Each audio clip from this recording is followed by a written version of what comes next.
Dans la vidéo d'aujourd'hui, je voudrais vous parler du fait de viser haut. Et je voudrais surtout vous dire qu'il faut que vous visiez haut, que vous ayez des grands rêves, des grandes ambitions. Alors vous savez, il y a tout un tas de gens qui vont, à partir du moment où vous commencez vraiment à avoir de grands rêves et que vous vous engagez vraiment à fond pour ces grands rêves, que ces choses qui vous semblent impossibles, vous vous engagez à fond pour ces choses-là, pour atteindre ces rêves, il y a plein de gens qui vont essayer d'une façon ou d'une autre de vous en dissuader. Et justement, dans ces gens qui représentent un petit peu la normalité, il y a quelque chose qui m'amuse pas mal, c'est que si vous venez les voir et que vous dites « Ok, voilà, il y a ce grand rêve que j'aimerais atteindre, actuellement j'en suis là dans ma vie, je voudrais ça au niveau matériel, je voudrais ça au niveau sentimental, je voudrais ça en termes de carrière, je voudrais atteindre cette chose-là qui me semble impossible », il y a beaucoup de gens qui vont vous dire « Regarde un petit peu autour de toi ».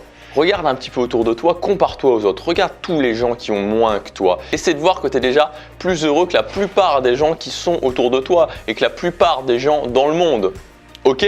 Et si maintenant vous retournez voir ces gens et que vous leur dites ok, je regarde autour de moi et je vois des gens qui avaient moins d'argent que moi, des gens qui avaient moins d'avantages et des gens qui sont partis plus bas que moi et qui ont réussi à atteindre leurs rêves, qui ont réussi à atteindre ces choses extraordinaires, qui ont réussi à transformer vraiment leur vie et à atteindre leurs objectifs les plus fous. Et à ce moment-là, on va vous dire arrête de te comparer aux autres. Arrête toujours de regarder autour de toi. Arrête de regarder les gens qui ont plus que toi. Il faut vraiment arrêter de se comparer.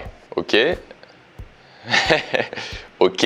Tout ça pour vous dire que ça n'a pas vraiment de sens, que de raisonner comme ça, c'est une façon de raisonner qui est perdante.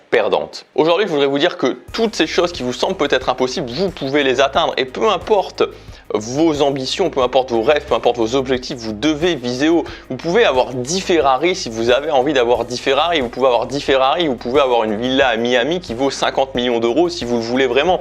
Vous pouvez contribuer, vous pouvez faire quelque chose qui va faire un réel impact dans le monde. Vous pouvez, je sais pas moi, sauver des animaux, vous pouvez faire de l'humanitaire, vous pouvez aider des gens dans un pays, vous pouvez vraiment faire quelque chose, mettre en place une fondation qui va avoir un réel impact dans le monde. Vous pouvez aussi mettre en place un mode de vie alternatif, choisir ce que vous voulez par rapport à vos valeurs, le mode de vie, designer votre mode de vie alternatif par rapport à vos valeurs et vous pouvez le vivre à 100%. Et surtout, vous n'avez pas à choisir, il faut sortir de ce mythe du choix. C'est-à-dire que c'est pas parce que vous allez avoir 10 Ferrari, c'est pas parce que vous allez avoir une maison à 10 millions d'euros que vous allez être obligé forcément d'être malheureux en amour, d'être malheureux en termes de sentiments. Vous pouvez avoir un couple très inspirant et avoir 10 Ferrari. Vous pouvez contribuer, vous pouvez changer le monde, vous pouvez avoir un impact très fort et aussi être heureux en couple. Il n'y a pas à choisir, c'est un mythe le fait de devoir choisir. Les gens qui s'engagent pour leurs rêves, les gens qui atteignent leurs rêves les plus fous, ils choisissent pas, ils disent ok, je veux ça et je veux ça et je vais prendre des actions pour avoir les deux. Donc pensez à ce que vous voulez vraiment, pensez à vos objectifs, à vos rêves que vous jugez impossibles. Pensez-y maintenant.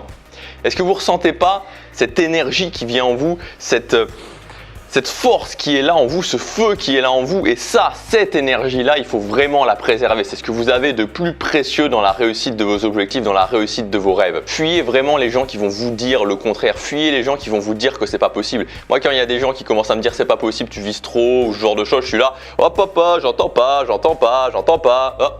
Hop, j'entends pas. Je vais pas faire ça dans la réalité, mais c'est l'idée. Oh, non, j'entends pas. Non, je réalise pas mes rêves. Hop, non, j'entends pas. Je peux réaliser mes rêves, vous pouvez réaliser vos rêves. Fuyez aussi les gens qui vont se montrer rassurants quand vous aurez des échecs, qui vont essayer de vous avoir au moment où vous êtes le plus faible. Parce que vous allez avoir des échecs. Pour atteindre vos objectifs les plus fous, pour atteindre vos rêves que vous jugez impossibles, vous allez prendre beaucoup d'actions, vous allez devoir prendre beaucoup d'actions. Et donc, il va y avoir des échecs. Je vous le dis, vous allez avoir pas mal d'échecs. Et au moment où vous allez avoir des échecs, au moment où vous allez avoir des doutes, au moment où vous allez vous remettre en question, il y a toujours ces gens qui vont venir en vous disant « Allez, c'est normal, tu sais. T'en voulais trop. C'est pas possible de faire ça. Sois raisonnable. Allez, sois raisonnable. Arrête un peu tout ça. » Et ça, c'est quoi? Ça, c'est la sorcière dans Blanche-Neige qui vous tend la pomme empoisonnée. Et vous mangez cette pomme, vous êtes raisonnable, vous arrêtez de croire en vos rêves. C'est le retour à l'endormissement, le retour direct à la zone de zombification. Donc ça aussi, non merci, c'est gentil, merci pour ton conseil. Je passe pour la pomme. Donc ne laissez personne vous dire que c'est impossible. C'est possible, plein de gens l'ont fait. Faites brûler au quotidien cette énergie en vous, cette énergie qui vous anime quand vous pensez aux choses qui vous inspirent vraiment. Allez chercher vos rêves parce que évidemment ça va pas venir comme ça, il va vraiment falloir le vouloir, il va vraiment falloir aller les chercher. Célébrez chaque étape, célébrez toutes les petites étapes. Je suis allé à Florence, je remplis mon contrat de faire un voyage solo tous les mois. je peux vraiment célébrer, je peux vraiment être fier de moi. Soyez fiers de vous à chaque étape, même les plus petites. Célébrez encore et toujours. Et surtout, travaillez au quotidien. À demain.